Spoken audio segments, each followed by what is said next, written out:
Hello, everybody. Hello. Welcome to the podcast. It's a podcast that's called The Macaw Podcast Universe. And it exists to prove people wrong when they say Sequels are never better than the originals. And my name is Jordan Macaw. My name is Micah Macaw. Jinx, tricked ya. I'm Micah, you're Jordan. And we are married and we host a podcast and we watch movies and we talk about film franchises and we go through them one by one by one. And today we're talking about my favorite color, red. Yes, we are. So you probably just had a massive, what a great month of the Macaw Podcast universe. We're finishing up March today, and you're just like, oh my gosh, we got scared. We watched Scream, and we did Scream. Then we got Shazammed, and hopefully that was good. And then we got John Wicked. What's next? Well, we had to finish the series we were covering before we did that 3-week detour. And that's a series called Three Colors. The trilogy by Krzysztof Kieslowski, a Polish director who made these French movies and thought, hey, if I tell him it's about the French flag, I'll be able to get funding for these movies. But it all works out much deeply, much better than that. Much deeply and more better than that. And here we are. We're finishing it off. These are critically acclaimed movies. Do they hold up to the critical acclaim, Jordan? Yes. Short answer, yes. Give me the long answer. Long answer, absolutely. So as we said on the other ones, I mean, I'm kind of resetting here because it's been so long. It's been so long. Wink, wink. The listeners don't even know that it's only been like 3 days since we recorded White. I didn't say that out loud, did I? I have no idea what I think about John Wick, Shazam, or Scream yet. I don't even have tickets to any of the movies. Ant-Man and the Wasp tickets went on sale like yesterday. And that we had to do that, before we even get to those. So these movies are just like very critically acclaimed, and I'm having trouble today. I've like always wanted to watch them ever since kind of being more aware of the circle of movies outside of, just American cinema. But I've never gotten around to them, and I finally did, and I'm all the better for it. What a delight they have been. What a delight. And I think one of the biggest things for me, beyond the fact that they totally live up to the hype, and that they're just great movies, but one of the like interesting things that I had never heard about them is they are so incredibly different from one another. Yeah. Because once again, when we finished Blue, I expected White to be a lot like Blue in terms of the tone, and White was very funny and strange. And then this movie, I was like, okay, we're going to go back to Blue, where it's going to be this kind of depressing tragedy type thing. And while that's in there, it felt more, it felt like two people like talking about ethics. And sweet. Yeah. It's a sweet movie. Yeah, so I don't know. I guess I just didn't expect these movies to be so like hopeful and kind. What a palate cleanser too on this podcast in general. Yeah. Because none of the movies connect. So it is watching a new story every time. Yeah. And that's classically not what you get with franchises. No. So that's also been wonderful about this. Right. And now this year we have done that twice because we did the Man with No Name trilogy at the beginning of the year. Mm-hmm. But that's a little different because we're reusing actors and whatnot. But yeah, I will say I was concerned when we were getting toward the end because I was like, I could swear I read that there's a scene where the lady's trying to recycle her bottle. Yeah. But it happens. So we're okay there. When the guy pulled up to the building and that thing was outside, I was like, oh yeah, we're getting that. Yeah. But not for like another 20 minutes. Right. Yeah, so wait, what thing pulled up to what? When the man drove to the location of the show, the bottle drop was outside the building. Oh, you saw it then? Yeah. Okay, I see what you're saying. Yeah. Okay. Well, let's get into who's in the movie. Oh, you're kicking it off. Okay. Yeah. Kick it. Irene Jacob plays Valentine, our main character. She is also in The Double Life of Veronique. Goodbye, Children. So The Double Life, that is another Krzysztof Kieslowski movie. Oh, yeah. a former guest on the show, Trevin Alger, referred to it as 4 colors green. Yeah, because this is the premise. 2 parallel stories about 2 identical women, one living in Poland, the other in France. They don't know each other, but their lives are nevertheless profoundly connected. Let's watch that one, Micah. Oh, we're going to. We're definitely going to. Yeah. This still that's shown on IMDb. It's got some. It's green. This movie literally has the color green in it. Bananas. It's very nutso. For those, I don't know if you would know, people who are listening. I don't know if I've mentioned it, but I got a book, 1001 Movies to Watch Before You Die. And you won't stop talking about it. Yeah, it's fun to look through, and there's like essays on each movie and stuff. So I've been watching movies from it and stuff. But Kieslowski has 4 movies in that book because it's the color red, white, the Decalogue, and then Double Life of Veronique. So Veronique. Veronique. Wait, what? Red and white are in the book, and not red blue? and blue. I mean, red and blue, but not white. Not okay. white. So interesting. I wonder who has the most. I would imagine it's the person who has the top shot would probably be Alfred Hitchcock. Would be my guess. But Gilmore has entered the room. Let's see what happens. I know. She's I was also hoping in the you would movie sleep through this one. U.S. Marshals, and then really. Wow. Have you seen that movie? Yeah, that is a sequel to The Fugitive with Harrison Ford. Oh. And guess how many movies are in that franchise? What? 2. Oh, good. So we could do it on Patreon if we ever wanted to. Okay. And then Jean-Louis Trintignant. Nope, didn't say that one right. He plays the judge. He is not the Robert Duvall judge. No, not the judge. Not the judge. There's only He's one judge. there's Judge Judy, and then there's the judge. So he is also in Amour, Z, The Conformist, and I mean a ton of stuff. Oh, he's in Stranger Than Fiction. Oh, that's interesting. Okay. He passed away June of last year. Oh man, so he would have been. He was 91. Oh, I was thinking of the other judge, like the person who becomes a judge in the movie. And I was thinking, oh man, that guy must have been like 50 when he died.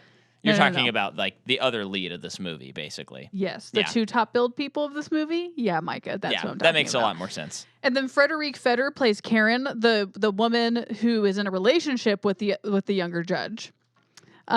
She is also in Stephen. I'm like so ready to try and figure out French things. Swept from the Sea, and this movie called Mutant Action. And this is this an X-Men movie? No, but her IMDb picture is very bloody with a monster hanging over her. And I was like, well, what movie could this be from? It's from Mutant Action, and I just want you to hear the premise because in a way it's not so different from real life. Okay. In a future ruled by attractive people, mutant terrorists kidnap a rich man's daughter to claim rights for the ugly. Escaping police, the mutant leaders crashes into a planet of crazy miners where no women live. And you're saying this is a lot like today? Oh, attractive people rule the world. Ugly people are on the bottom. Have you seen the last 2 presidents? I'm kidding. Some people would probably agree with that though. It's called popularity. And then Jean-Pierre Laurier plays August, who is the younger judge. Oh, okay. He is also in Tell No One, War Machine, Brad Pitt, War Machine. Oh, yeah, that's a Netflix movie. Yeah. Which means they dumped it. A Matter of Taste, 16, and, a heck of a lot more. As you'd like to say, a million other things. Yeah. Oh, and I also misspoke. It's not the month of March. It's April, Jordan. Whoa. Yeah, we're in April. Good. Yeah.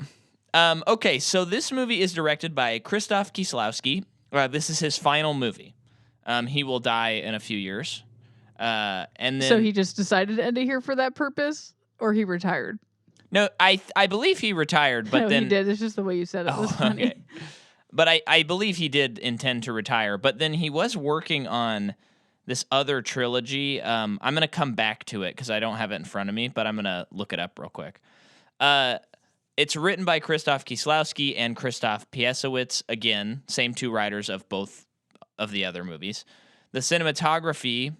So the cinematographer is the only person that changes in the cast that I report, or I mean the crew that I report, and it's changed in every movie. And this guy is Piotr Sobocinska. And he did Marvin's Room, which is an old Leo DiCaprio movie when he was still a kid. Oh, I've never even heard of that movie. Have you? I've heard of it, yeah. Oh, okay. I feel like that movie may have Meryl Streep in it, or it might have Robert De Niro in it. I can't remember which, or maybe both. Oh, he's not. I mean, he's young, but he's not a kid. Well, he's like a teenager, right? This is like post What's Eating Gilbert Grape. Oh, okay. I was thinking it was before. He's like really young in that. Well, I'll confirm. This movie came out in 1996. Okay. Oh, yeah. So we're only 3 years away from And Titanic. Diane Keaton. As well as Meryl Streep and Robbie D. Okay, so it's both, yeah. And then he's also did What's Eating Gilbert Grape is 1993. Okay. And by the way, just for the record, everyone, What's Eating Gilbert Grape is not a very good movie. Okay? It's very overrated. I just got to say that. Do you think looking back on it now, it could be potentially insensitive? Potentially. I don't remember. I remember it being the movie. Like a sweet movie. Like I don't think it tries to. I don't remember that either. Put people down. I just think it's a classic movie where it's a movie that has a great performance in it, Leonardo DiCaprio, and people. Doesn't the mom get nominated? I don't know. Oh, okay. But I mean, his performance is so good that it tricks you into thinking it's a good movie, but it's kind of a bad, boring movie. Okay. But I did watch it a long time ago, so it could change. But boy, I've only seen it once, and it's one of those movies where you only need to see it once. Yeah. I just remember when I finished it, I was like, "Oh, never got to watch that again." Micah really doesn't like human interest stories. That's not true. We're talking about Three Colors, kidding. Yo. So he also did the cinematography on a Ron Howard movie called Ransom, which is pretty the Mel good. Gibson one? Yeah. That's a Ron Howard movie? That's a Ron Howard movie. I didn't know that. I think I just assumed that was a Mel Gibson movie. Yeah, I mean, he's on the cover, and it says Mel Gibson Ransom, and it doesn't say anything about Ron Howard. So, yeah, I bet it's good.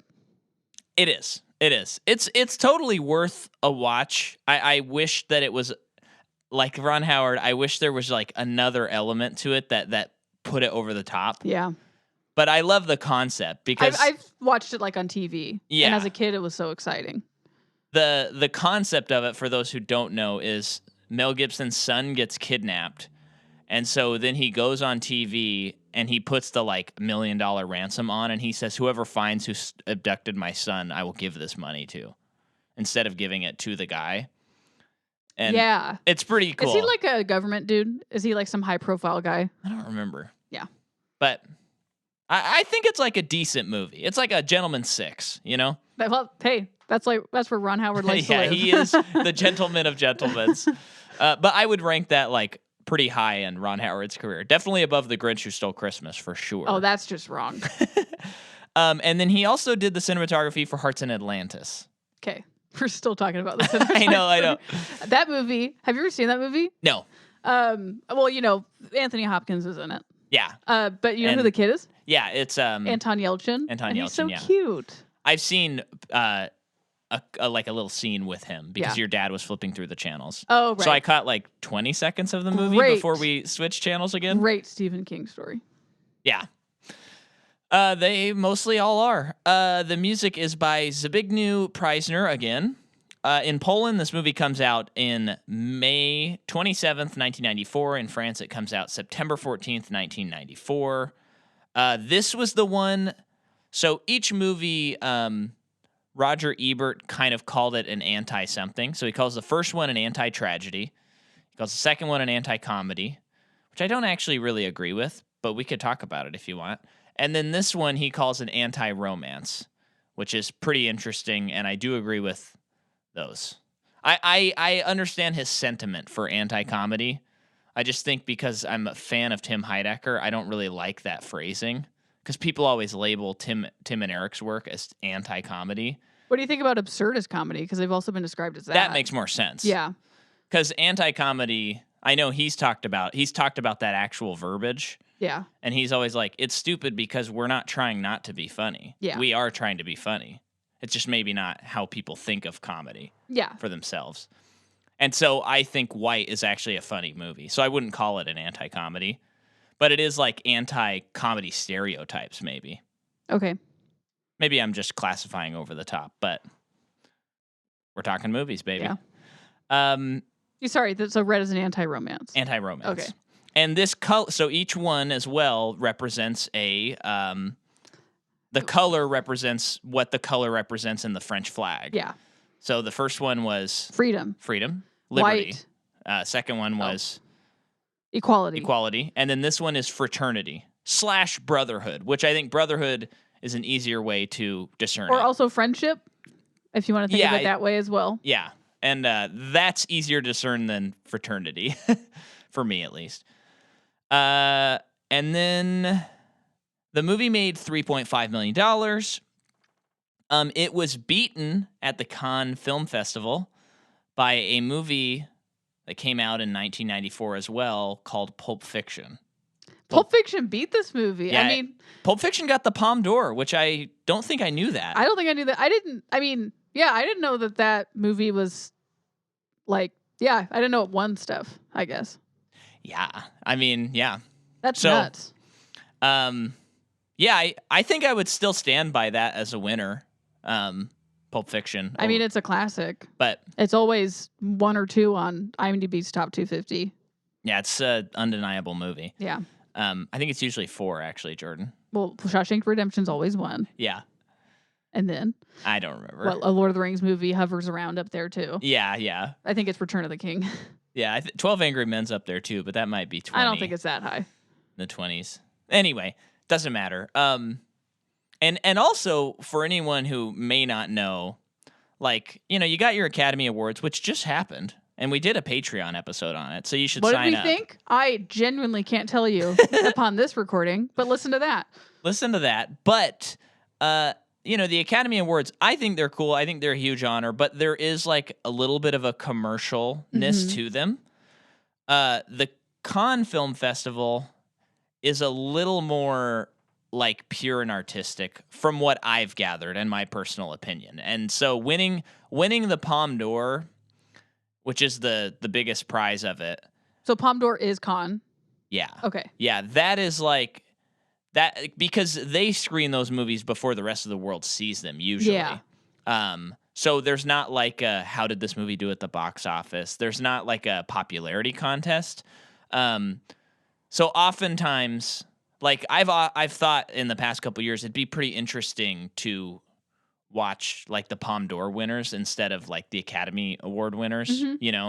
If you were planning to go through all of that stuff. And that's French. Yeah. I wonder how you get on the committee of that.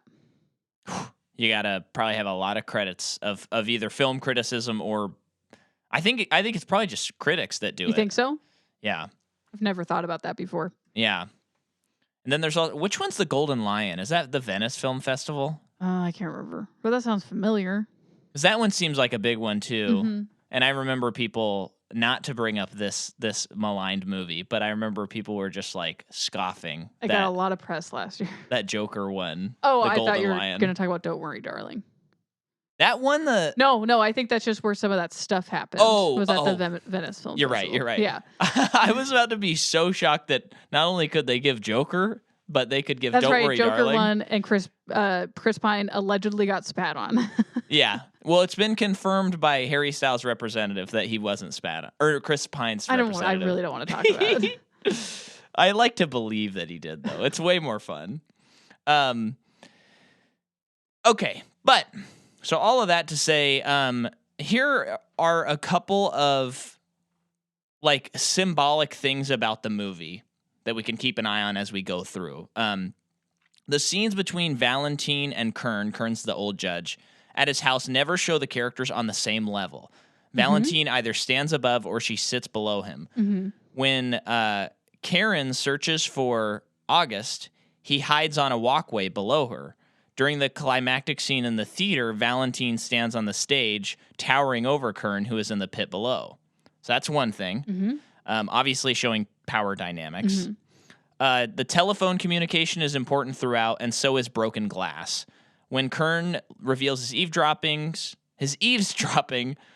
a neighbor throws rocks through the window. And at the end of the film, Kern watches Valentine and August on the news while watching the outside world through broken glass. Also, when Valentine is bowling, the camera moves down the line and we see a broken beer bottle, which has the Marlboro cigarettes in it. We can all assume that Augustine was bowling that night. August, not Augustine. Yeah. So those are some things we can probably pick up on as we are going through the plot of the movie. What do you say? Why do you think? What do you think about like how the movie relies so much on phone conversations? What do you think about that?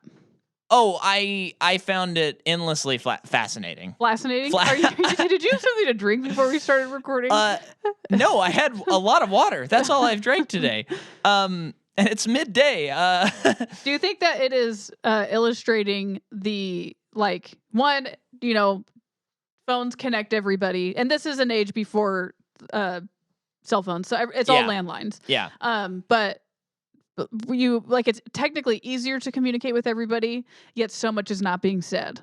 Or even though it's easier to communicate with people, in some ways it's harder to communicate with people based on what we see. Valentina's talking to her boyfriend a lot on the phone throughout the movie, who we never see. Yeah. And their relationship is very bad. Yeah.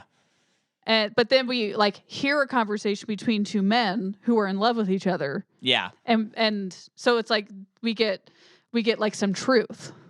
Yeah. Because we find out that one of the men is hiding this from his family. Right. Yeah, no, I think the movie's kind of tackling it all, because you see something like the two men talking and they're being honest with one another. Although one is trying to be we can't do this. But there's still an honesty in their conversation. But then, when she's on the phone with Michael, I'll call it. I don't think that's the French pronunciation. I think it's Michelle. Michelle? Okay. When she's on the phone with him, there's a disconnect, but she's trying to be honest, but he's not. And then having them all listening to the conversations. There was another thing I said where there's also interpretations of this movie being Kern is a god archetype. Okay. And just that. Who's Kern? He's the guy? judge. He's the judge. Okay. Yeah. Lay judge. Thank you. Lay judge. Yeah. Excuse me. I'm sorry, Robert Duvall. So Kern is listening, and he is doling out his moral judgments on people, and so there is kind of a god complex going on, and there's that element as well. So he predicts things. And he's right. He does. To the point where in that more climactic scene of the movie, he's talking about, he's telling her that dream, that he's telling her again the dream that he had about her. Yeah. And that she was happy. And she says, and that will happen. And he says, yes. And he's that's true. Predicting her future, I guess. Yeah, this one's the most I think this one you could read certain scenes as not real. Or this movie could almost exist in a plane of someone's mind or something, because I mean, I think it works on its base level, and I'm not reading it that way. But there is, you're saying in that scene, that he says, this thing will happen, and then there's an act of God, a storm is busting through the opera, and she has to close all the doors and stuff. So it's interesting thinking about the God complex of it, because also his neighbors, when they find out he's eavesdropping on them, they do civil court, and I guess maybe you could make the metaphor go further that they become unbelievers and they start attacking God. And by throwing stuff into his windows and rejecting him. And then she's just trying to be friends with him the whole movie and trying to learn from him, but also trying to teach him. The metaphor breaks down at a certain point, and it also depends on your worldview and what you think about God.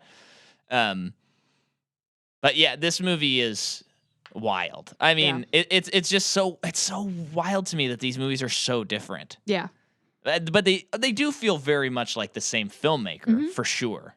But even visually, this one, again, looks quite a bit different from the other two. Yeah. And I think that all has to do with the color, how that informs the shooting. But what's interesting is we talked a lot about how in blue documentary style is definitely being incorporated. And then in white, there is more of a movie look and feel. And this one has that movie look and feel, but then there's these shots where there's intersecting action. And I think that alone makes this movie have a look that's very different than the other two. Yep. He does constantly. Well, throughout the movie, Yeah. Valentina's living her life, and we're following her. But every once in a while, we'll see August living his life, and oftentimes throughout the movie, their lives intersect. Yes. And you are just, as you're watching it, thinking, when are they going to finally meet? It's Right. this, like, they're like both people that, like, because, especially thinking this is like some kind of romance movie. Yeah. It's like, when are they invariably going to have their meet cute? Right. Which they never have, unless you consider the end of the movie a meet cute. Right. Which I don't. But yeah, it's especially one of the first shots of this movie. So we start the movie with August. He is dialing the phone. He calls a number, doesn't get it, hangs up, puts a rubber band around his books, takes his dog for a walk. Yeah. As he's taking his dog for a walk, or I don't know if this happens then. So then he's walking on the street with his books. Yeah. And as that's happening, the camera's following him, and then it pans up. The crane shot is nuts. Yeah, it goes up above this cafe into Valentine's apartment. Yeah. Which whoever is the set designers for all these movies, but I would say especially this one, is bonko. Yeah. Bonko crazy. Because everything just looks perfect. Yeah. And by perfect, I mean lived in. Man, everything looks so good. And I'm not for sure. I'm not this smart, and maybe I'm just reading too much into it. Yeah. But I felt like a lot of this movie, as opposed to the other ones, I was trying to think of, like, why are these certain objects red? Yeah, yeah. More so than I was thinking in the other movie. Yeah. It's also tough with all three of these colors because there's also just a lot of natural stuff that is that color. But it's also intentional. Like he's driving a red Jeep. The phone, one of them, their phone is red. Yeah. The jacket of her boyfriend is red. Like, there's just so much red. I mean, the advertisement she does is red. Yeah. So why do you think his Jeep is red? Like here's an interesting thing. Why is this guy, who is not our main character, or a fly on the wall in his life? Yeah. Why does he get a red car and not our main character? Because you would think it would be our main character. So I think it kind of I mean there's probably so much. But one thing I think is going back to what you said about the romance element. The whole movie you keep expecting them to meet and then they would fall in love. And then I think and I'll come back around, but it feels like this is what Roger Ebert was talking about when he says an anti-romance, because it's like the movie is playing on the fact that you've seen romance movies before and you keep expecting it. So I think even giving him a red car makes you go, oh, okay. Like they have a connection, even though they don't have it yet, because she's red, or this movie's about her. She's on the cover and he has a red Jeep. I think like it's so bright and in your face. How can you not notice him? Yeah. That wasn't what I was saying, but in addition, I think that's a good point. But yeah, so this whole movie, I think that's where it is the anti-romance, where you're expecting it, and it is kind of upending your expectations on what a movie like this should and could be. So having said that, maybe we'll skip around a little bit on this one. When we get to the end, there's the boat crash, and they survived it. Now, I don't want to get into the characters there yet, but they finally meet, and it looks like they speak to each other on the news. Is that... I know you said I don't like to imagine that's their meet cute, and it's obviously not cute. No, I just don't mean it's not cute. That's all I meant. Do you think that they then have a relationship after that? I want to believe that. Yeah. Because of what was established throughout the movie, and I love it so much. Which is also very unromantic to me on... That's what I mean, it's not a meet cute. Right. Yeah. Which, so yeah, I think that locks in but they're both anti-romance. Survivors. Right. Not just of a boat crash, but of their lives, in a way.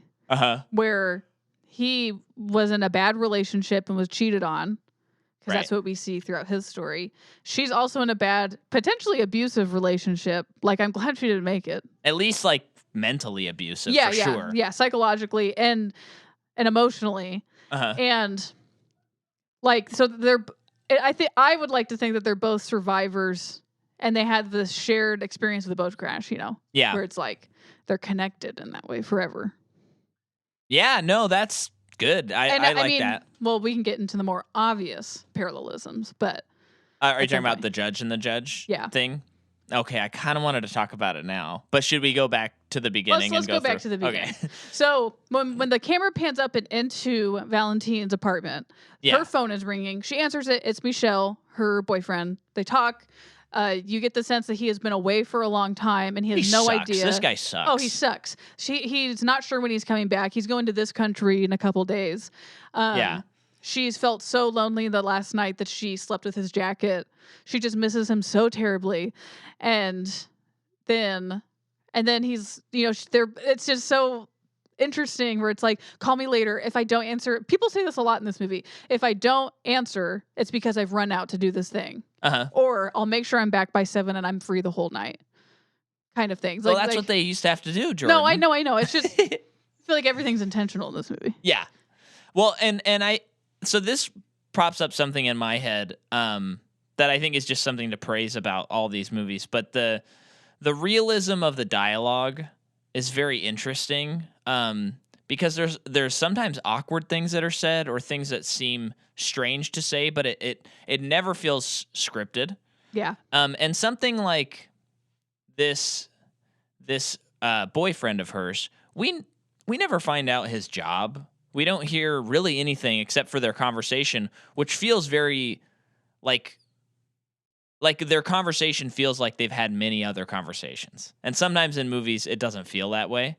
And so it just adds like this heightened sense of realism to this movie. And especially when we're dealing with these kind of surrealist and like ideological things, sometimes it's helpful that the movie's so grounded in that regard that it can be a little weirder with its ideas. Well, I think that part is established so well that by near the end of the movie, when she's like, I'm going to go to London to meet with her boyfriend, by that point in the movie, I think with her family. She was going to meet with her family. No, she's going to see her mom before going to London. Oh, I think to see because her. Let's just say that's it. Because I think, but something I thought was like, why would you go run after this guy who can't even say he loves you? Yeah, and has been gone so long, and you haven't realized that he's probably not coming back. Why would you go to him? Yeah, because that's how good the dialogue and what we've gathered from their calls are. Yeah, but it's just great that there's not like she sits down at a cafe and she's like, my boyfriend Michel. Oh yeah, you mean the guy who does this? And she's like, yeah, he's on another job and he needs this and he hasn't this and yada. This is why I know she was meeting her boyfriend, because she was on the phone with him and she says, I'm taking the ferry tomorrow at this time, and he says, why are you taking the ferry? And she says, well, I'm gonna visit my mom on the way. Oh, okay, in some town. So that's why I knew. Well, and I had I don't know, maybe I got a little lesson from you, Jordan, but you'll notice last night I asked you a lot of questions while we were watching the movie, because I think it had more to do with I was so concerned about taking notes on this movie that I actually was sometimes reading what they were saying and not understanding it, because I was trying to be like, how do I summarize this into a note? Yeah. Because also, like, in the first two movies, there's kind of at least an action that you're jumping off of. Yeah. Even if the movie goes in weird ways. Whereas this one, I was like, I don't know what I'm supposed to latch on to until like 3/4 of the way through the movie. And I think it's obviously by design, and it makes for a very interesting watch. And I liked that. And I think the part of that is because our main character, she's kind of aimless. Yeah. Because she's in a relationship that's non-committal, whether or not she's fully in. Yeah. And she's trying to figure out what she's doing with her time, while also having a job and stuff. Does that make sense? Yeah, I think that's kind of why I feel that way. Yeah, no, that's great. So then she hops in the car, and we get another crazy driving angle, which I just always feel like we've covered them all, but then you see another one. They found another angle in that car. Yeah, and it's just the taillight in the right of the frame, and then the rest of the road, and it just looks great. And it also, when her brake lights are on, it makes the whole image look bathed in red. Mm-hmm. And so then she drives across the street, and the camera follows her, and then you see the August on the side of the road walking his dog, and then he walks across the street, drops a book, Mm-hmm. and the passage. Oh, you were skipping far ahead. No, I'm not. You're not? We keep seeing them intersect, him crossing street. Oh, I guess that's true because she hits the dog right after that. Yeah. Okay. And then he picks up the book, and it's on a certain page. It's a law book. Yeah, we know at this point he's studying to become a lawyer or a judge or something. Well, we know a judge, Yeah. but like usually you're a lawyer first. Yeah. So yeah, it's on Here at least. I don't know about there. Well, I guess that's true. Because he becomes a judge in this movie. That's true. Maybe he was already a lawyer. Yeah, it's on a specific. It fell open to a specific portion of the book where he's like reading it in the middle of the street because it caught his eye. Yeah, and then later that question was specifically asked on his exam. Mm-hmm. And then she hits a dog. Mm-hmm. And this was interesting. So she was fiddling around with the radio. Yeah, which is why she was distracted. And the radio frequencies sounded the same as the frequencies on the judge's. Okay. Whatever the things he was using to listen to people's conversations. Do you think that's a thing? Maybe just foreshadowing. Okay. I don't know. Because I got no read on that, but I didn't notice that. That's kind of interesting. But she hits a dog. It's a German Shepherd. Boy, I wanted that dog to live so bad. Yeah. Spoiler alert, the dog lives. Yeah, that was pretty sweet. This is no, well, actually, I shouldn't say. A recent movie we saw. So she scoops the dog up, looks at the address on its collar, and drives to the home of the dog. Yeah. And we're introduced to this very strange man. Very aloof. Yeah, and she just walks into his house because nothing's unlocked. Everything's open. Nothing's locked. Nothing's locked. And everything's opened. And she's like, hey, I hit your dog. I didn't know what to do. And he basically says, I don't care what you do. Yeah. And then as she's leaving, he says, leave the door open. So it's like he is inviting anybody to come in to do anything they want. He's inviting life to happen to him, whether or not he knows that or, actually wants it. Because all we see is this old man living alone, listening to like weird frequencies on a radio. Right. So obviously depressed, and she kind of points that out to him. Yeah. Like kind of like I could have been anybody. And she's like remorseful, like, sorry I hit your dog. And it's almost like, wish you had killed it. Yeah. I mean, he doesn't say that, but that's like his attitude. See, he struck me as less opening up to life and more suicidal in that scene. I think it was suicidal for sure. I think he was going down a very dark path. But what instead entered his home was light. Yeah. And so then she takes the dog to the vet. They get the dog fixed up. She takes the dog home. And then she's on the phone with her boyfriend, and he's like, get rid of that dog. Oh, talk about a loud panter. Oh, yeah. That felt another element where I was like, movies don't usually have the dogs pant this loud. Way to go. I've never heard a dog pant that loud. It's like they had a mic right by that dog's mouth. As if you've never heard a dog pant. Yeah. You're allowed to sample that, too, if you want for your next movie. Big-time film directors listening. You didn't have to pay me. But, yeah, so all of that happens, and then what happens after that? Or should I pull out my notes that I put in my pocket? Let's pull out the notes. Okay. Notes are being accessed now. Well, we find out that the dog's pregnant as well. Yep. Yeah. So that's just a note. Yeah, we find that out. The photographer attempts to kiss her. Okay, so yeah. Valentine's a model. Yeah. At the beginning of this movie, around the beginning of this movie, first act, she has a photo shoot. And then later on in this scene that you're talking about, she has the photos from it and is picking the right one for the ad.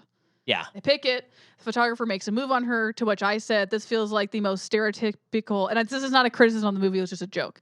Most stereotypical and oldest book in the trick in the book, where the photographer comes on to the model. Yeah. Yeah. And everyone laughed. The actors stopped and laughed with us. It was weird. Well, and she picks the poster of the movie, which will turn out to be the advertisement. And it's a great photo. Not a movie poster.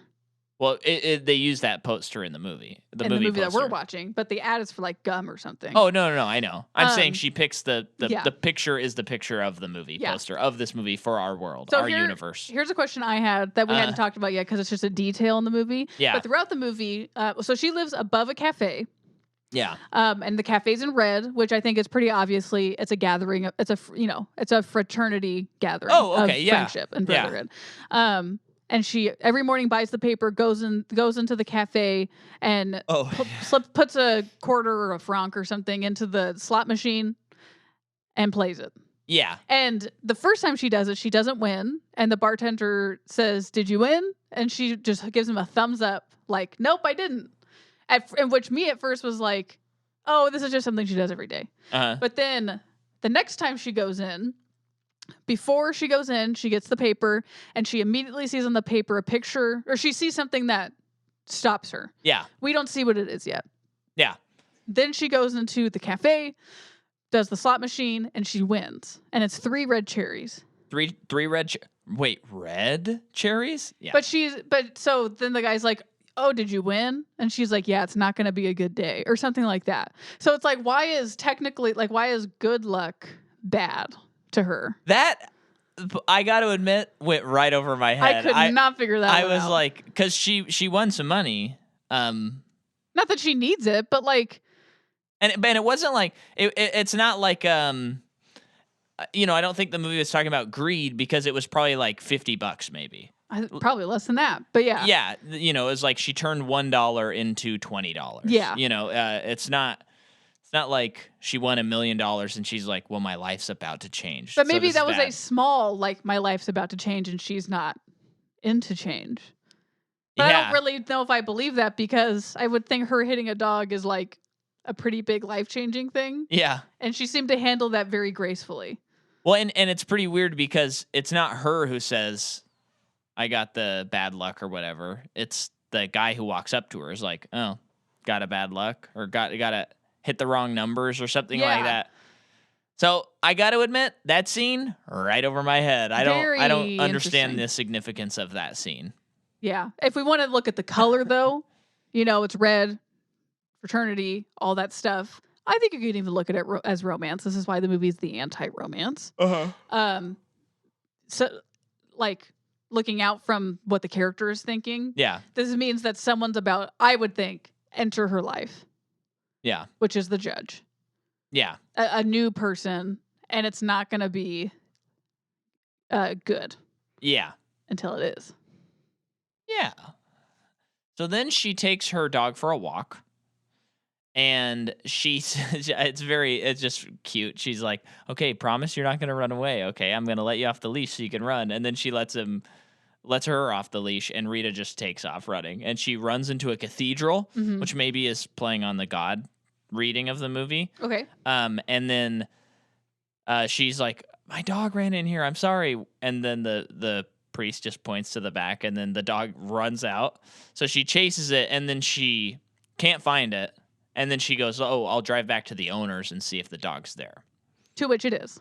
Yes. So she gets there, and the guy comes out, and he... Oh, before that, she was given... Money was dropped off for her at home. Yeah. She figures it's the judge that gave the money for the vet bills. Yeah. So she says, "You overpaid." So she gives him back the money, and he gives her back money and says, "I'll be right back. I'm going to go get change." And then he just, like, leaves her out there. Yeah. For a long time. And he says something about, like, "I don't care about anything," or, I care about nothing. And she says, "Why don't you just stop breathing then?" Yeah. Which that goes into the category of, like, it's so strange to say that to someone. It kind of feels more realistic than a very scripted line. Yeah. You know what I mean? Well, she already doesn't... I mean, she had a bad first experience with this person. This person's dog ran away, and she hits it and feels so bad. And then she goes to the owner to, like, fess up, like, "I'm so sorry I did this. Yeah. The dog is in my car right now." And he's not thankful for her. He's not even angry with her. He just doesn't care. Yeah. And I think that puts a taste in her mouth of, like, this person sucks. Yeah. So... Then she walks inside. She's kind of like, what's going on? And we're hearing this conversation between two men that we referenced earlier, where it sounds like it sounds like they're in love, but one of them is trying to keep it a secret, and the other one is like, let's run away together. That's like the conversation that's occurring. Yeah. And we're hearing it on a radio. And then the judge comes out, and he says, and he's just very open about everything. That's also what's interesting. Actor is nuts, man. He's very good. He's so freaking good at being weird. Yeah. Yeah, because there's several moments in the movie that he doesn't go all the way with it. I'm talking his acting. Yeah. But it feels like they could be predatory, but you could also read it as fatherly or none of the above. Yeah.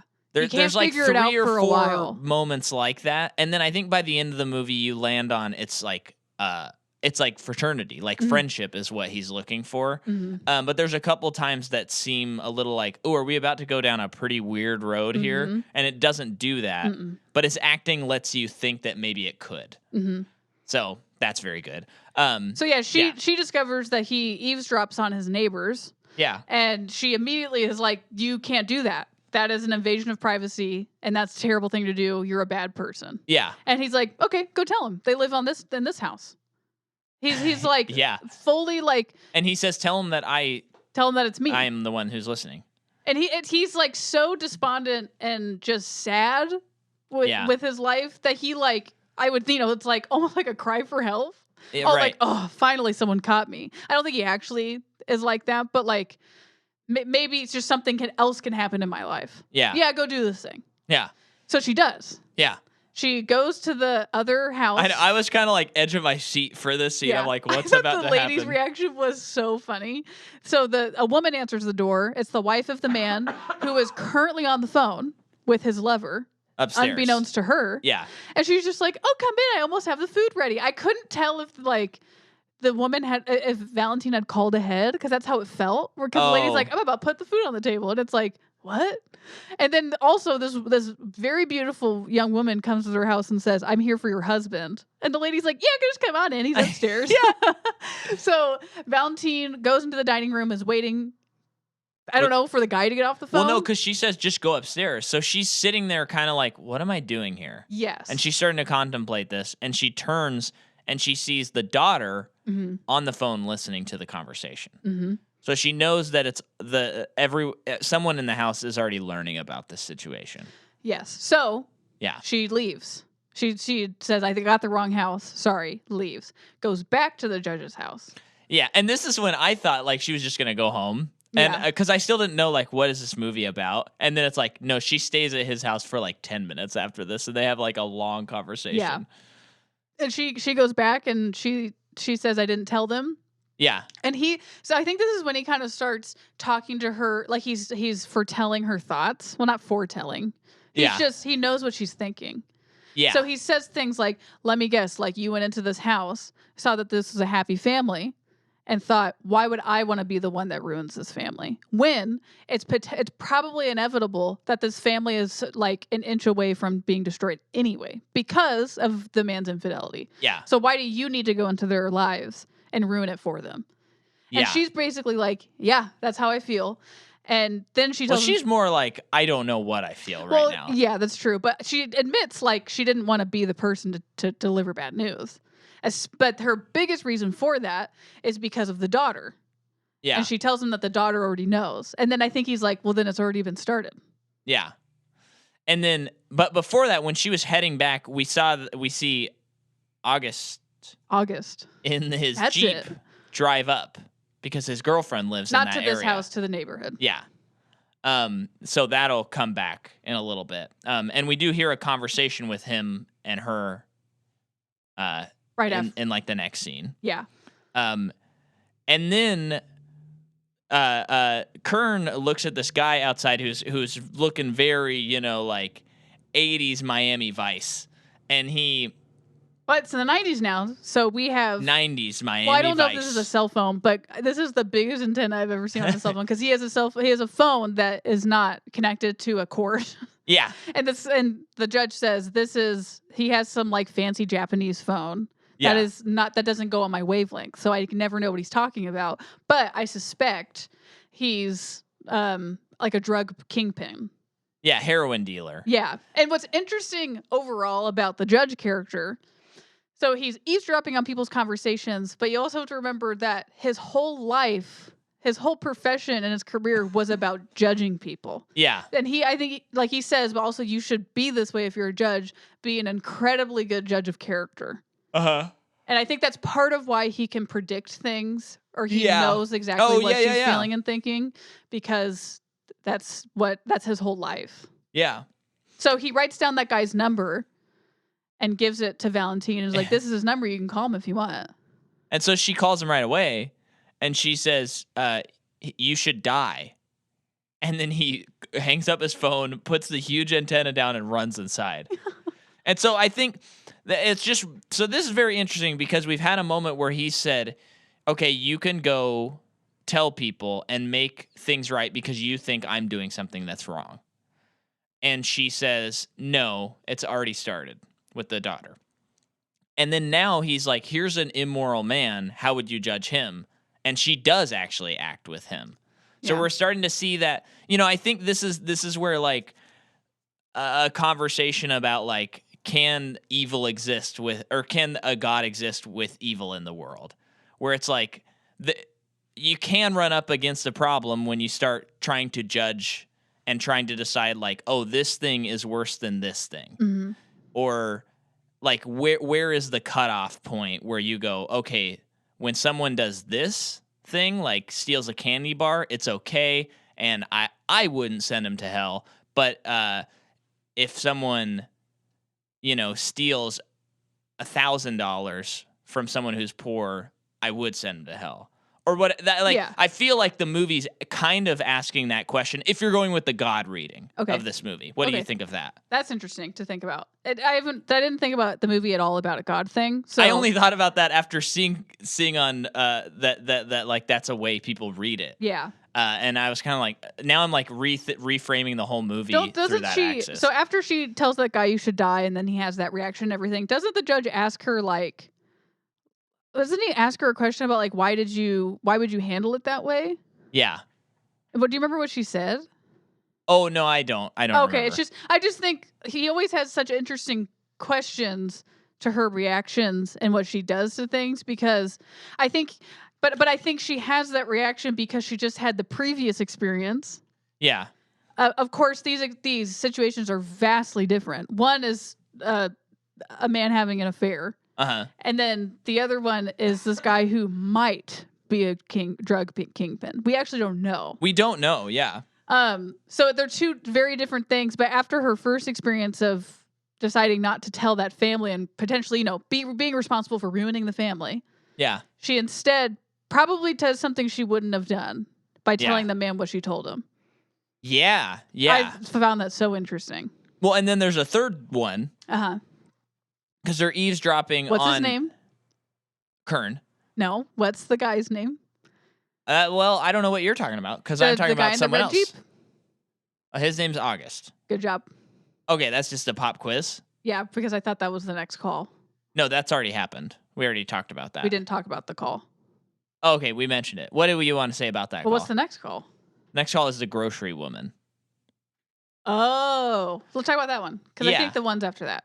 It's not, because I wrote it down. It's before that. But then let's talk about that real quick. Okay. We didn't talk about it, and it's pretty dang important. Jordan does not trust the timeline of my notes. Not on these movies. So August drops off his girlfriend, goes home, and immediately calls her. His girlfriend is like the weather report person. People call her asking for the weather report.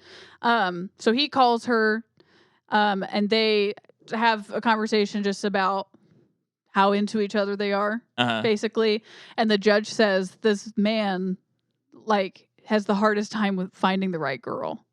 Yeah. Kind of. Is like what he says. And basically Valentine's like, how could you know that? Yeah. Or what do you know?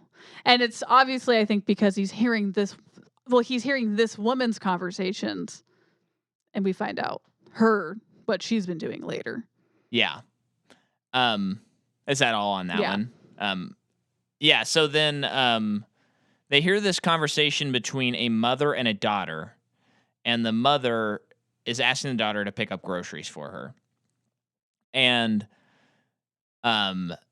the daughter's like, "No, I'm not going to do that. I think you're lying. There's no way you ate 7 loaves of bread in 4 days." And hangs up the phone. And then the judge says, le judge says, "Hey, Valentine, you should do her groceries for her. If you think you're so like moral, do her groceries and get them to her." And then she's kind of like contemplating doing it because she just wants to do good. This whole movie, she's just trying to be good. Mhm. But then he's like, "But you should know that she faked a heart attack because she wants to see her daughter." And I think 5 times. Did Yeah. she say that? yeah. Yeah. And so when she dies, I have to tell the daughter. Like, she tries to trick her daughter to come here. So if you do the groceries, it actually doesn't fix the issue that you think it would fix. Yeah. Which is a And very it's just interesting like, point. Oh my gosh, what is reality? Like, I what is know. going on? I know. Which also brings up a question of like, how do you do good sometimes in a broken world? Yeah, that is the question he's asking. And then he says, like, think about you hitting the dog. When you had that dog taken care of, did you do it? You only did it because you would have had guilt if you left it there, is what he says. And she agrees, right? She nods, doesn't No, she? She doesn't? she says, she doesn't respond to that in particular, but she says that people aren't that bad. Okay. Like that's not, that we're not. It's so cynical. Yeah, it's so cynical. So then, So what's interesting, if Yeah. you look at it from the God way, he represents God and he is listening to all these people's conversations. You could also look at it as prayers, whether or not. I mean, they're more just Yeah. people living their life, but Yeah. he is a like deist God where he is just like letting the world unfold and doing nothing about it. Right. So then she goes home and intersects with the man again. And then she goes bowling. And the man bought some Marlboros. August, you're talking about? Yeah. I refer to them as the man. Well, you can't do that when we've been calling him August the whole time, or Augustine, apparently. Now the beer. So she bowls, and then the camera pans several lanes over, and we see like newly opened Marlboros, a smoking cigarette, and a broken beer bottle. Glass. I'm sorry. And I think we know that glass signifies, like big changes and stuff like that. Or maybe not changes, but Broken glass? it's a big part of this movie. Yeah. Broken glass keeps coming up. What do you think it means for this? I couldn't figure it out. Because Other than his life's about to change. Yeah. What was it? I felt like there was something that the judge said when he was describing his life at the fashion show that like cleared up the bottle for me, but I don't remember what it was. Life is like a bunch of broken windows. You don't know You what never you're know gonna which get. one's gonna crack.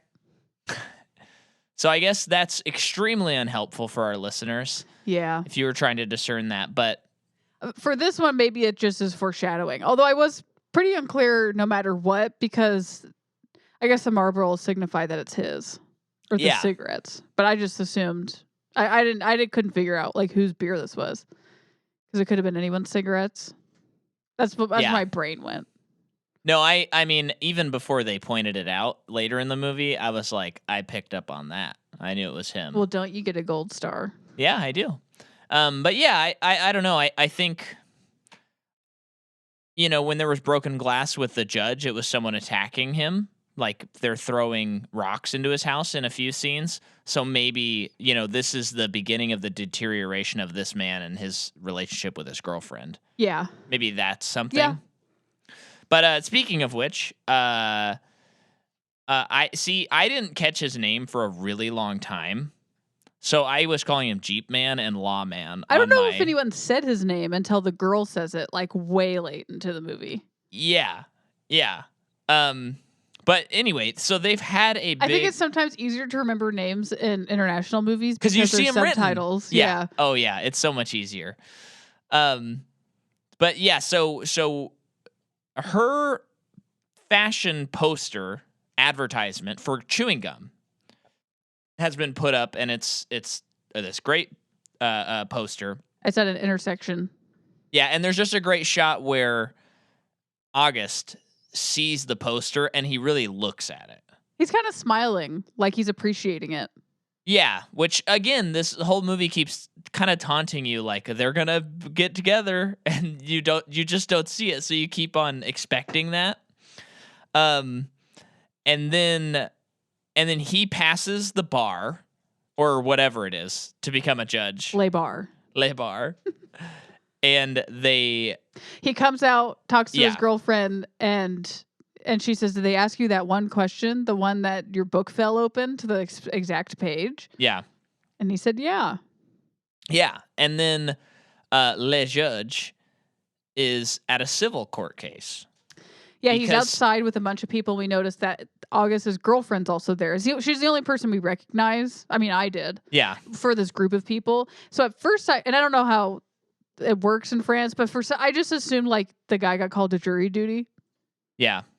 So, and coincidentally, so did this woman. That's the first thing I thought of.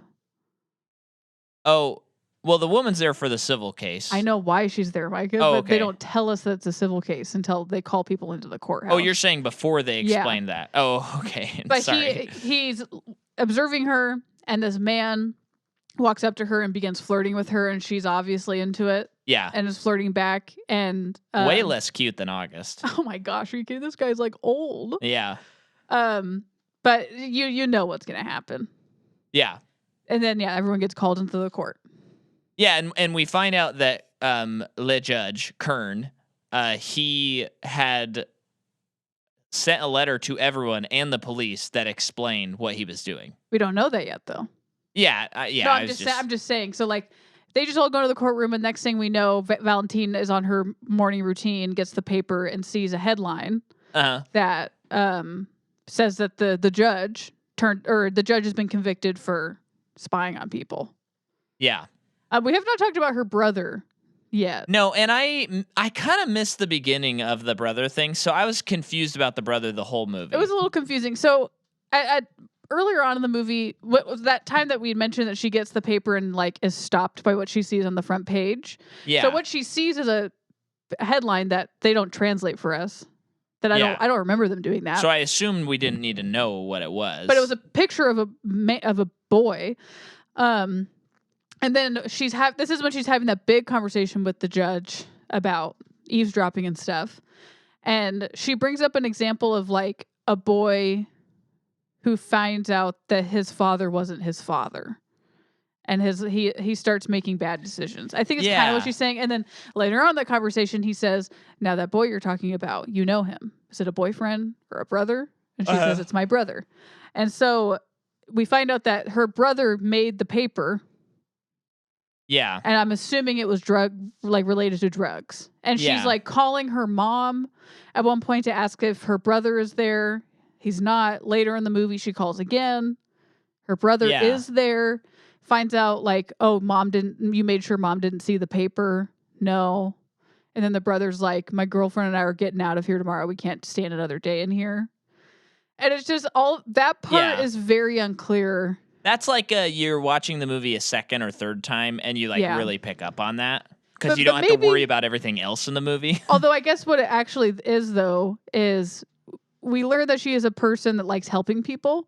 Yeah. And she particularly feels helpless about her brother. She doesn't know what to do. And I think she learns to let it go. By the end of the movie, she learns that to not help him. Mm-hmm. Like that's almost like the best way she can help her brother is by not helping him.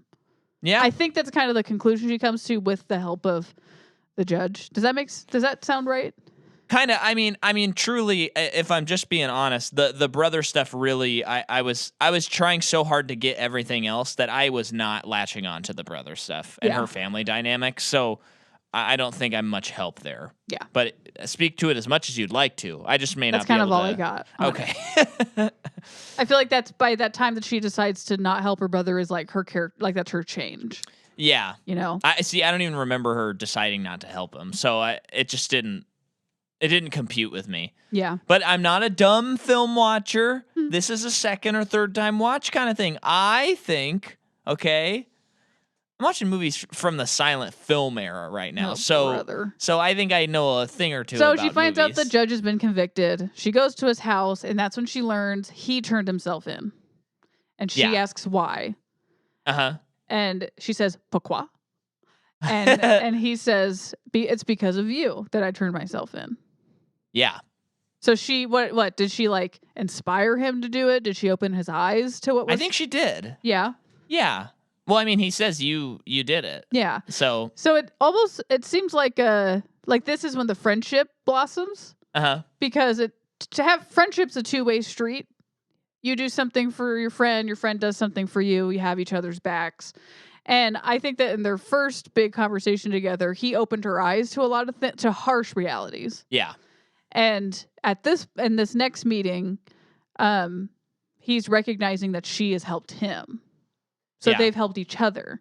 And he gets out a bottle of pear brandy and pours them both a glass to salute his conviction. Uh-huh. And this is when it gets a little weird. Yeah, it felt like there was some sexual tension maybe. Yeah. But again, I think it's on that verge where it's like when you look back on the movie, I don't think there actually was sexual tension. He's just playing it in an odd way. I think he's just having a hard time opening his heart to another human being. Yeah. But he wants to. I think he's desperate for it. Yeah, definitely. So like they're talking and he like I forget at what point of the conversation it is, but he puts his arms on the door frame and like leans forward. He's not super close to her. That was a weird. But that was for me the moment of like, what's happening? And I mean, that's intentional because our main character, Valentine, is like asking the same question. She kind of like takes a step back, even though they're not like super close or anything. And is like, have I made a mistake coming back to this man's house and accepting a drink from him? Yeah. But then the conversation continues. Yeah, and we find out that the Rita, the dog, had puppies. And so this Not yet. Oh, okay. It's just my notes say that that's when it happened, Jordan. Oh, okay. Come on. Oh, that's right. He Trust says, my says, notes. come in, I want to show you something. I don't write them out of order. That'd be way too hard. So the puppies are... I'm they trying signify rebirth no. and a second chance at life.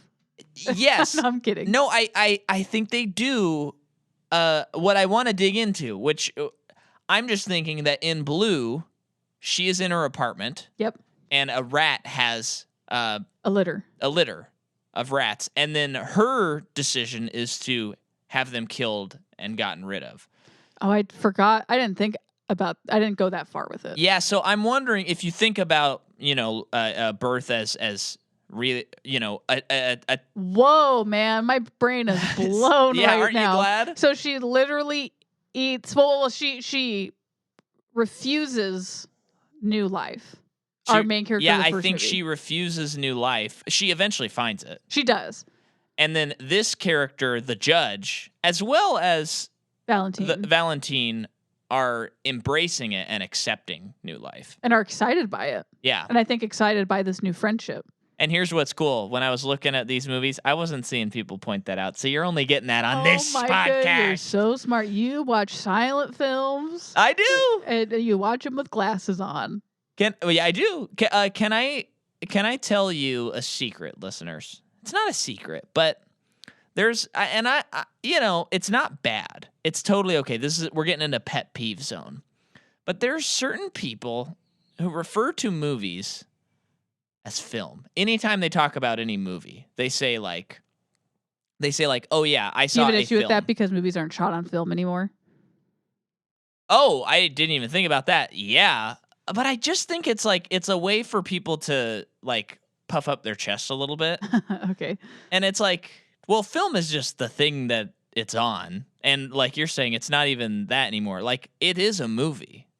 And I think the term movie by people, like a lot of people, is seen as like, oh, I'm going to see a movie. That's Avatar. I'm going to see a film.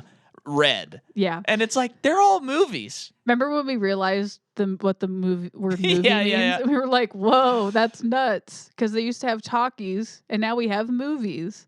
Well, we had movies first, and then talkies. But yeah. Yeah. I wonder when it was started. When was the word movie used? When was the word movie used? I mean, does that kind of annoy you when people do that? Um, I don't know. I think it depends how it's said. Yeah. Not literally the word that's used, but how it's said, if that makes sense.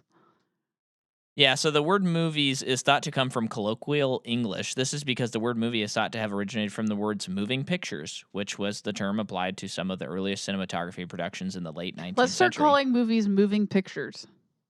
I mean, That'll really puff up if your you want to do chest. that, or if you want to say like I saw a picture, you can do that. And you can call movies film. I'm not saying that's bad. What about film? That's bad. But usually people are doing bits when they say that. But I just know that there's a certain type of person that's like, oh, you have a movie podcast. That's really cool. I really love films. And you're like, oh boy, here we go. And then you tell them, and then they say, what kind of films do you guys cover on your podcast? And then you say, oh, like franchises. I go Shrek 2. I only mention the Shrek movies, and then they walk away, and I'm like, whew, dodged a bullet. But yeah, so movies rock. Films are great too. Okay. I mean, it'd be like calling current day movies. It'd be like calling them RAM or something, like gigabytes. Because yeah. Data. I'm gonna watch a Data today. I'm gonna watch what did Scott Aukerman call that? Like when people were coming on to promote a show, you have 3 contents, and it's like each content was like 20 minutes based on how long the person's show was. Oh yeah, he did that for like a year. That was a good very bit. funny. Yeah, I guess how the many equivalent contents is this show? Yeah, I guess the equivalent today would be calling a movie content. Yeah, kind of. But I think film. If you say film, it's totally fine. Keep doing that. But I don't know. Maybe watch yourself and call them movies every once in a while. But anyway, yeah. So the girl in the other building, girlfriend of August, met another man. Okay, we talked about that. Bad sentence. So is this scene where August is, he discovers... He goes to the building. Discovers that the woman is, she's no longer returning his calls. Yeah. He tracks her down at a restaurant where she is with the man that she's cheating on him with. And they're going over these pictures from I'm assuming either a trip on a yacht they took together, or he's showing her these pictures. Because later on we know that they're going to go on a yacht. But the August, taps on the window, and it's so sad. Oh, before that, he sees them having sex. He does. Oh, then he confronts her at the restaurant. Yeah. Okay, so scratch what I said. Yeah, he goes to her building, climbs is that intercut with their conversation? Kind of, because they continue to talk. I think they talk. It cuts to that. It does the whole scene. Cuts back to them. Okay. Yeah. So yeah, he scales the girl's building, which I don't know how he did that. I mean, either it was a physical feat. Yeah. And he discovers that she's cheating on him. Yeah. And we have a almost Room-esque shot there where we almost really see that guy's butt. Like, I mean, and if you've seen The Room, you know what I'm talking about. Everyone gets online and they watch Brie Larson's The Room, and they're like, I don't remember a guy's butt. The movie made me cry. No, I'm talking Room or The Room. What? I always get them confused. The Brie Larson one's called Room. Yeah, The Room is the real one. Mm-hmm.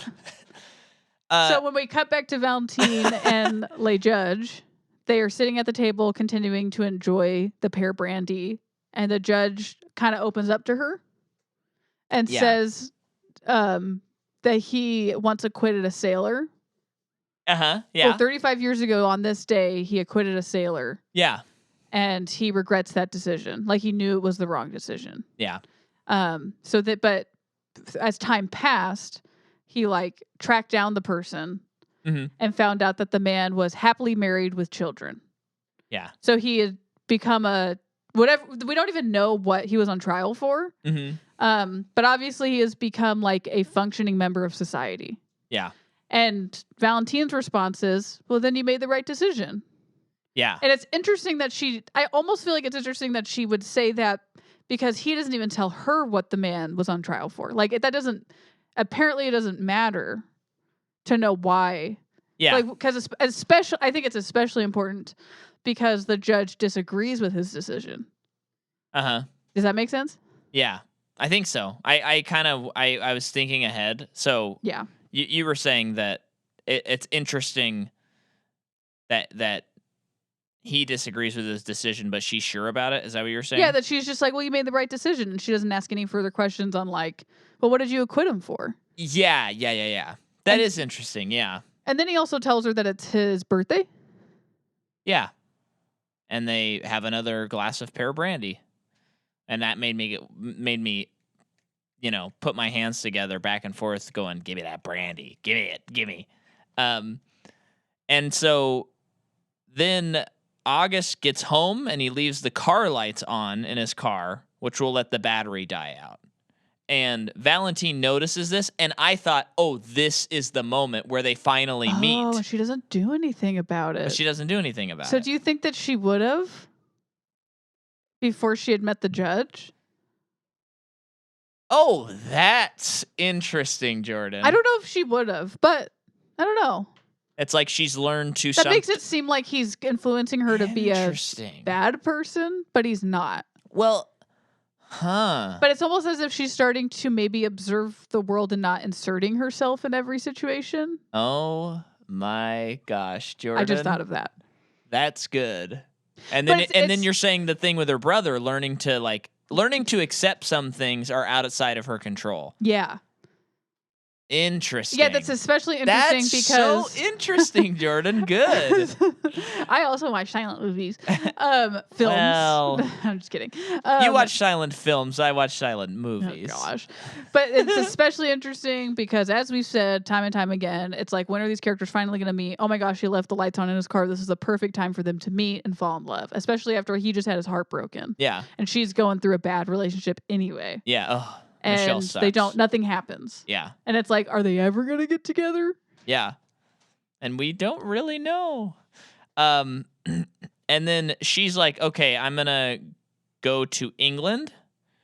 And she says her goodbyes to, oh, you know what this is interesting about? So you know what this is interesting about? So in that conversation with the judge, she says that she's going to London. And he says, are you flying or taking the ferry? Or no, he says, do you like to fly? She says, no. And he says, then why wouldn't you take the ferry? And she said, oh, I've never thought about it like that. Do you think that, because a man that had for a very long time only listened to people is finally offering advice? And what's interesting about it is if he never said anything about the ferry, she would have never taken it, which means she never would have been on it. And she never would have been in a shipwreck. So, like, him inserting himself into her life in that way almost killed her. So let's take it back to the God metaphor. Yeah. This is now her judgment, is she has to survive this boat, and all the righteous people of the boat survived. Do you really think all those people are righteous? Well, the past characters of the movies, like, they have overcome their circumstances, and they're okay now. They're going to be okay. They're on a lifeboat. They made it okay. Is that something? That's interesting. I'm not sure. I'm not sure if I agree with that. I'm not sure I agree either. It's just the first thing that came to my head when you started mentioning that.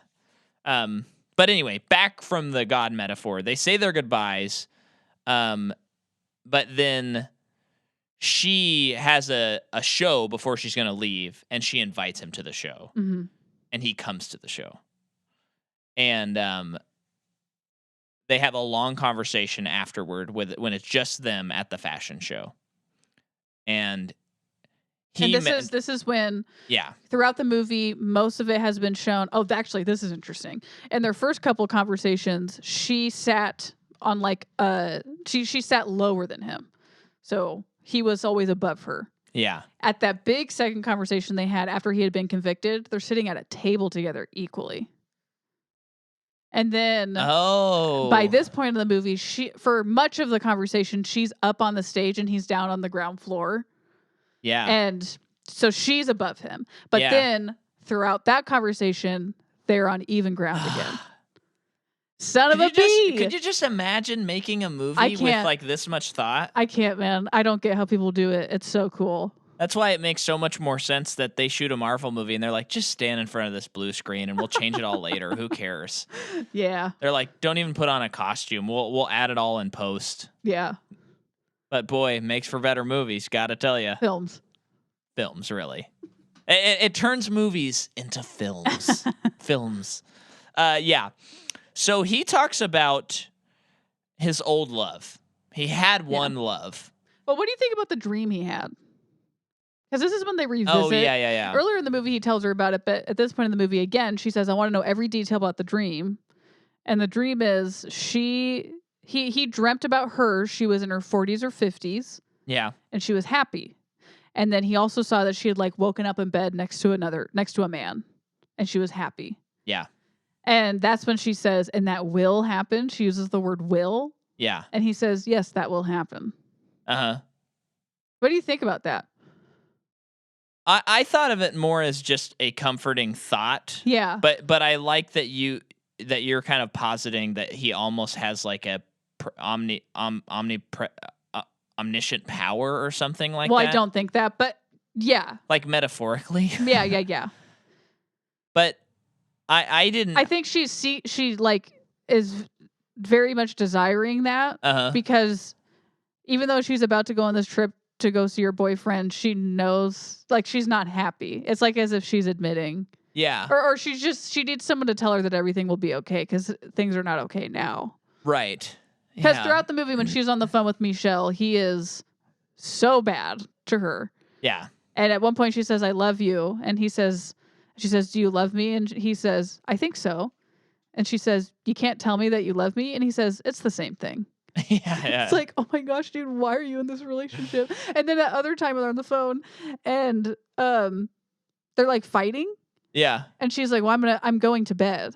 And then she hangs up, starts the shower, gets a phone call from him again. And he's like, are you really alone? And that's when she's like, just like, good night. That's all she says. Yeah. I'm like shocked that she would still go to London. Yeah. Crazy. Sorry, go back to this scene. No, yeah. So they talk and he mentions his old love. And he mentions how he fell in love with this woman. And he even mentions, so what he proceeds to describe is the exact story of August that we have seen in this movie. And for a moment, when he was describing this scene, I thought, oh, August and Valentine are never going to meet.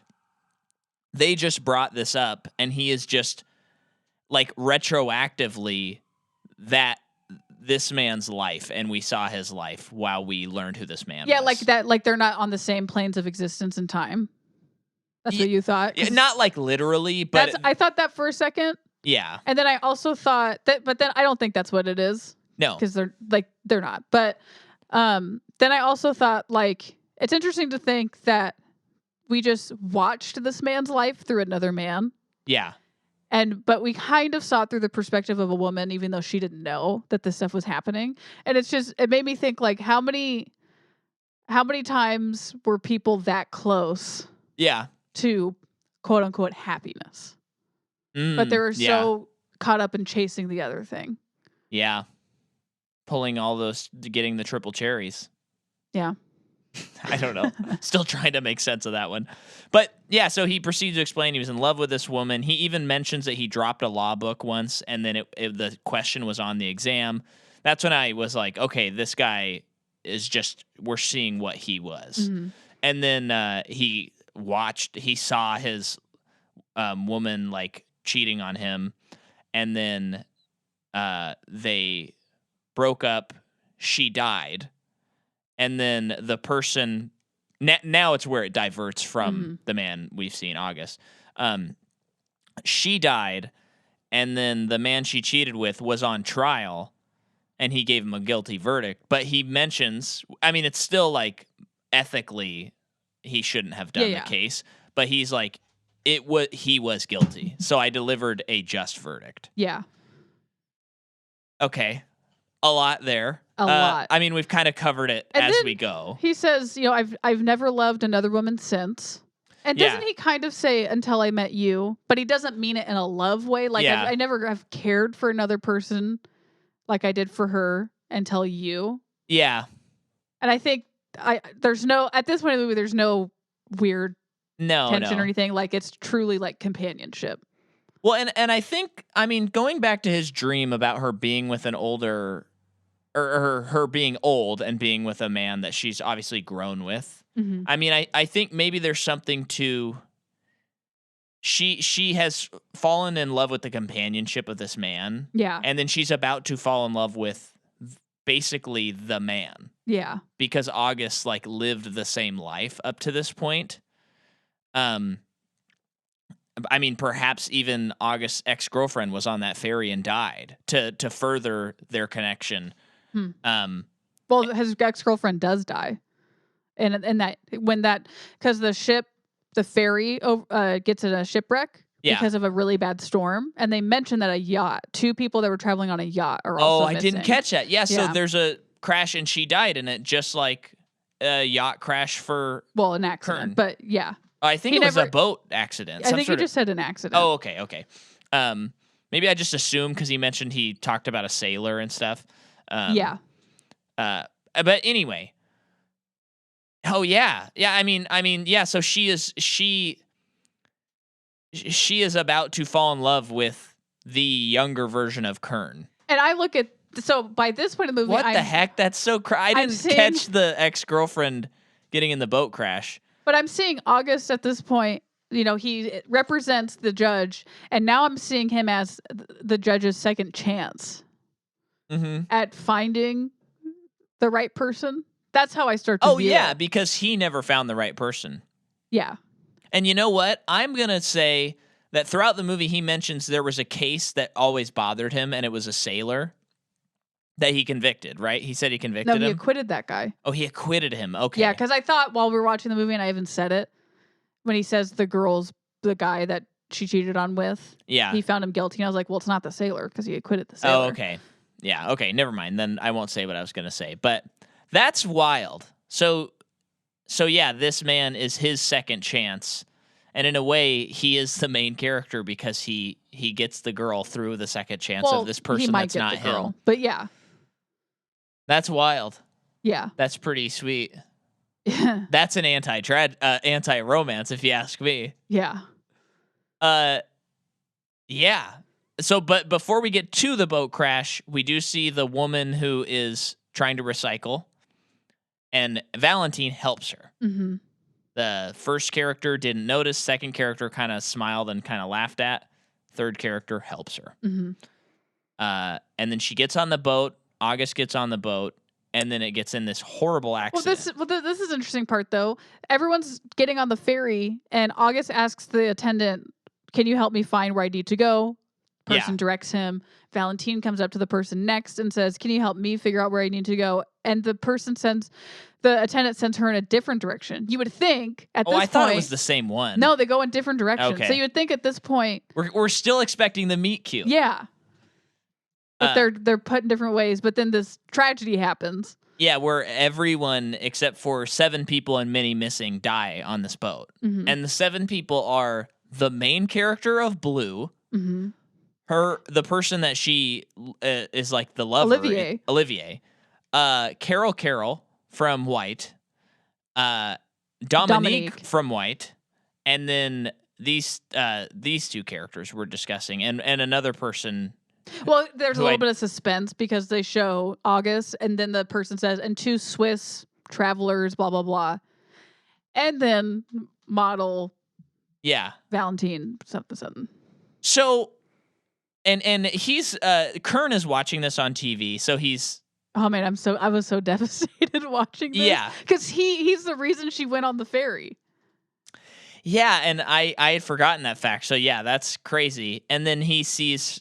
Or we see that they both, that her and August are like walking together, and she turns, and the camera stops, the TV stops, and there's red highlighted behind her, and she's in the exact same pose as her advertisement, and then the movie's over. Wild. So that's the end of theirs. Do we feel like we ended Augustine? Or hold on. Stop saying Augustine. Can we? But wait. While the judge is watching this on TV, at one point it cuts back to him, and he's looking through a window. Yeah. a broken window, but Uh-huh. the newscast is still happening.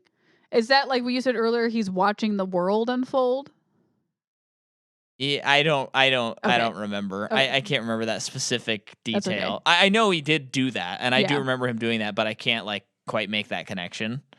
But what do you think? I don't know. Let's There- go with that one. There's a lot in. I mean, I think that these movies all would benefit from a rewatch. I mean, I joked about it last week that we could probably do these episodes every year, and we would talk about different Yeah. stuff. It's kind of like the Before trilogy. You know, Mhm. like the last time we watched them, I related to them in a completely different way and got so many different things from them. Yeah. But so do we feel like we wrapped up that trio of characters? Yeah.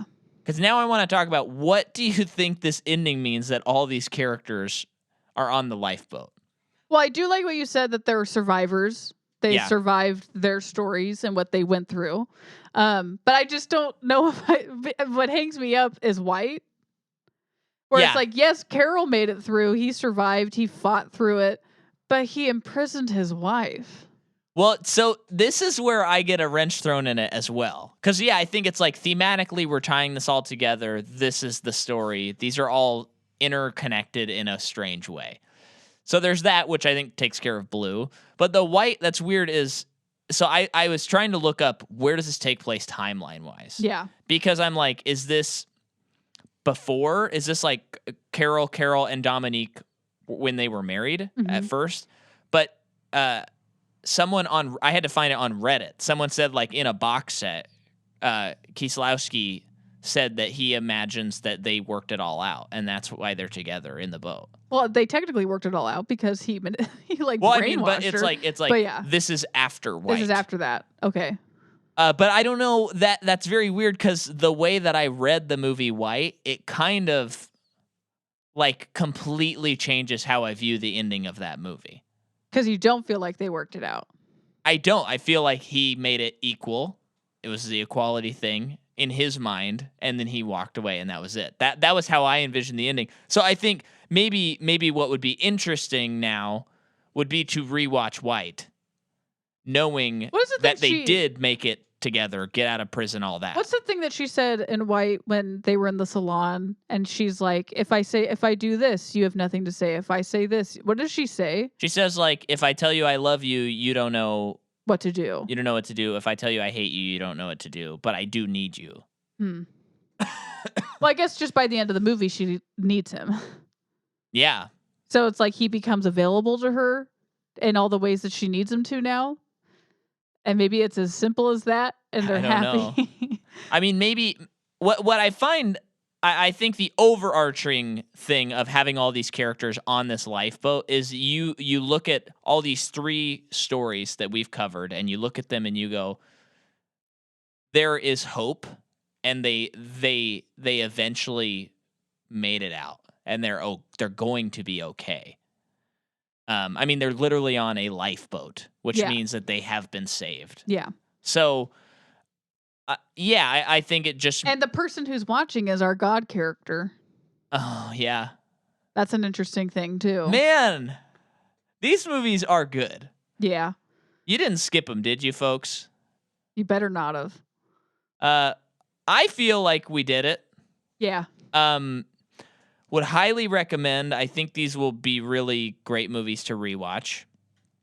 Would love to watch more Kieslowski movies. Same. And yeah, it's peeling back the layers. I mean, I just, it's like, it's pretty moving and impactful cinema. How about that for a word? Okay. What's your ranking on these movies? I think I would go from top to bottom. And I just want to say before. Top is in favorite? Yeah.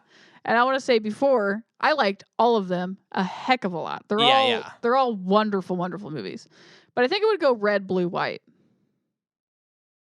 Yeah, I'm confused now and conflicted because I was going to go blue, white, red, top to bottom. Yeah.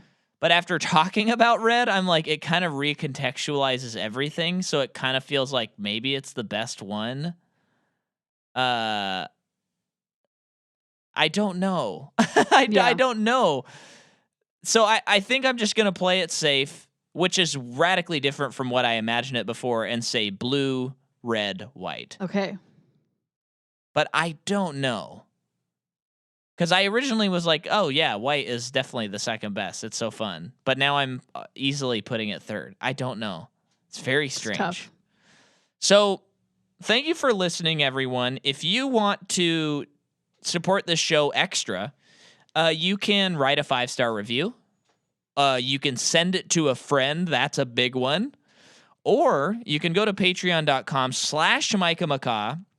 There is a link in the show notes, and you can join our Patreon where we release an extra episode every single month. And that episode consists of random bonuses, but mostly it's MPU the sequel, where we cover series that only have 2 entries. And we got a whole heck of a lot that we've covered on there. I mean, I'm talking Gremlins, Avatar.